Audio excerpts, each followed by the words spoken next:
Hey y'all, it's Anime Man. Today I'm going to be reviewing episode 7 of Fruit Basket 2019. And I gotta say, this was by far the best Fruit Basket episode in the whole show. By far, my goodness. And let me explain why now. For this specific episode, I never really thought that, at least this early, that Fruit Basket was going to make me cry. I mean, going in, I thought we were going to get like a normal episode.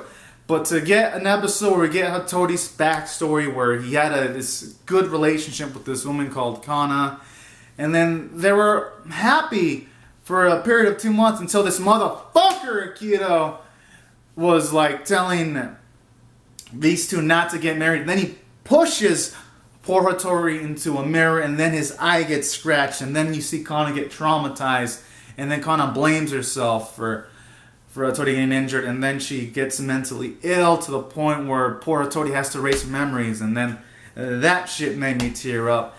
And let me explain why. The reason why is because this episode did it so well from a writing standpoint, because it did a good job of first introducing Hattori, and then you get to grasp his personality, that he can like make the type of, like when he interacts with Shiguro, he has like the type of jokes where they kind of like slowly jamming at each other and stuff like that.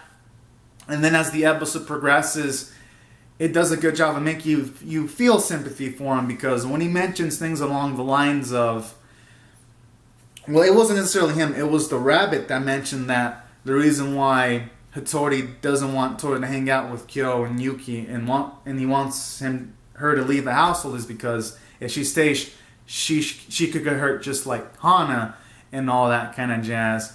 And then that did a good job of setting up the flashback, because at the very least it characterizes that Hattori, he's a guy that really looks out for the interest of other people, and he's selfless. And that right there sets you up for the flashback towards when you see it.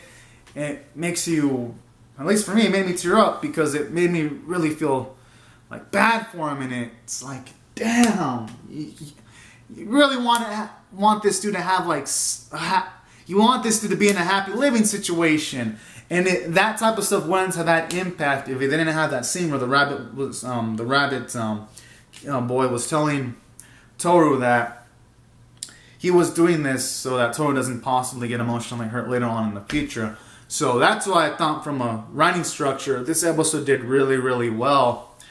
And additionally, in this episode, what really makes it good from the story standpoint, aside from making me love the Hattori character, it also did a good job of building up Akito to be some kind of sack of shit, at least going by the episode, for throwing poor Hattori into a mirror and rejecting him marrying Kana, and then forcing him, not forcing him, but putting him in a situation, Hattori, where he has to erase Kana's memories. I mean, it just does a good job of making you hate that motherfucker. So that's also another good thing, because I feel like this episode raises the stakes quite a bit for Fruit Baskets, which I really didn't think the stakes were going to be raised this much, because, for one, I mean, who knows how he's going to react if that dude ever meets Toru, for all we know. And then they also introduced some intrigue where it's like, when they talk about all this curse talk, because I believe midway in the episode, in the flashback, Akito was mentioning that this Kana person can't help him with the curse, which makes me wonder if the reason why Akito's letting Toru hang out with Yuki and Kyo is because maybe he might think that she can help out with getting rid of the curse. Who knows? But all in all, this episode did a good job of also introducing more intrigue factor. And we got to find out what zodiac animal Hattori was, which is a seahorse. So that was also another nice and fine element about this episode. And additionally, you had some good jokes put in here and there. Like when Toru accidentally touches Hattori, and then he accidentally turns into seahorse, and she's like, what type of water should you put? Should you put him in like regular water, salt water? That was also another hilarious element about this specific episode. That's why I thought I did the strip. It was powerful, and it was nothing but entertaining stuff each and every moment. Now, for the other stuff, like say the character standpoint, phenomenal. In just a small amount of time of Kana was introduced, I loved her character, even though it was only introduced for a bit. And it really made me feel bad for her when she couldn't end up marrying Hattori at all, and she got sad that Hattori got hit in the eye. It really made me feel sympathy for her. So thought she was really well written for the small amount of time she was in. And then Hattori, it made him fully fleshed out in just the span of a single episode. And it also gave him some character development, because after telling Todo a good amount of information about stuff, and then afterwards he gets to, at the very least, hear that Kana's at the very least now happy with 2 years after her memories were erased, and then you see Hattori at least happy that Kana's in a good off situation. I gotta admit, that kind of made me smile, because I love how it showed off the maturity of Hattori, and it makes him feel really realistic too.